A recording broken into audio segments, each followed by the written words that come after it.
Imagine you are 80 years old, sipping some coffee, scrolling through whatever version of Facebook we have at the time, and boom, your Social Security check is cut. No warning, no explanation, just sorry, we ran out of money. That's not some dystopian nightmare. It's exactly what could happen by 2035 if Congress doesn't act fast. But don't panic yet. Some big changes have already happened and more are on the table. Today, we're breaking down what's new, what's being proposed, and most importantly, what happens if nothing gets fixed. Let's dive in. Starting with the big news. Earlier this year, President Biden signed the Social Security Fairness Act, which eliminates the windfall elimination provision, the rule that reduced Social Security benefits for millions of public employees like teachers, firefighters, and police officers.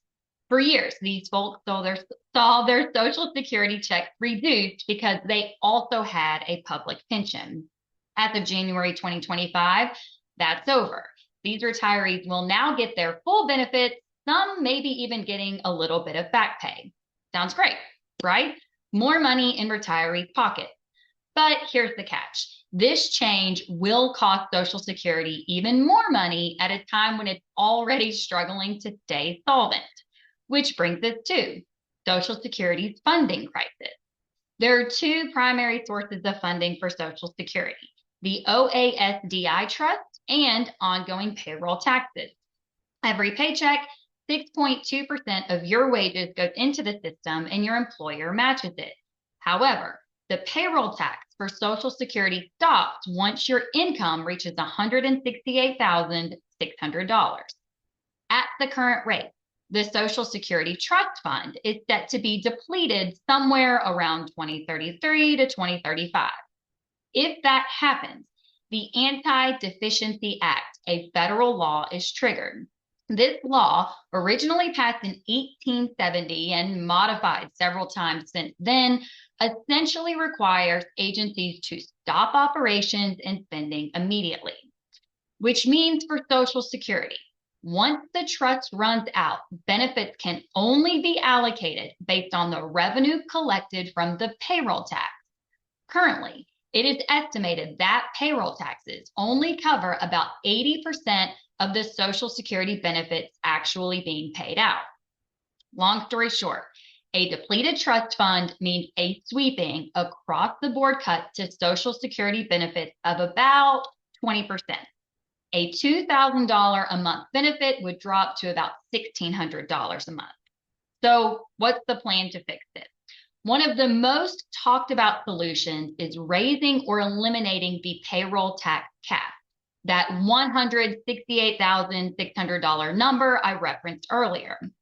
Some lawmakers have suggested taxing income above $400,000.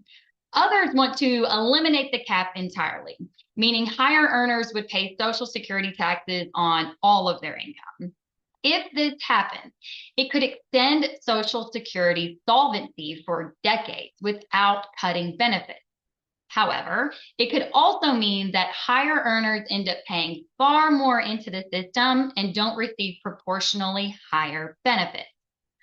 What other policies are muddying the Social Security waters?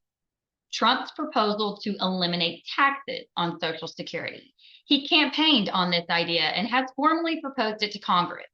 I didn't realize until researching this video that taxes collected on Social Security are directly allocated back to Social Security and Medicare, about 70 to 80% going to Social Security and the rest to Medicare.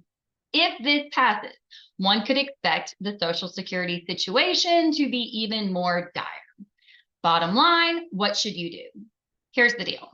I highly doubt Social Security is going away. But if nothing changes, benefits will be automatically reduced. The elimination of WEP helps some retirees now, but it also drains the system faster. Retirees love the idea of not taxing Social Security, but that's also a hit to the system itself. Raising the payroll tax cap could be a game changer, but it is a political hot potato. For you, that means two things. Keep an eye on legislation and don't rely on Social Security alone for retirement. If you have a 401k, max it out at the very minimum, do what you can to get your employer match. If you have an IRA, keep funding it. And if you're behind on saving, don't panic, just start now. That's it for this week. This is Jeannie, the 401k lady.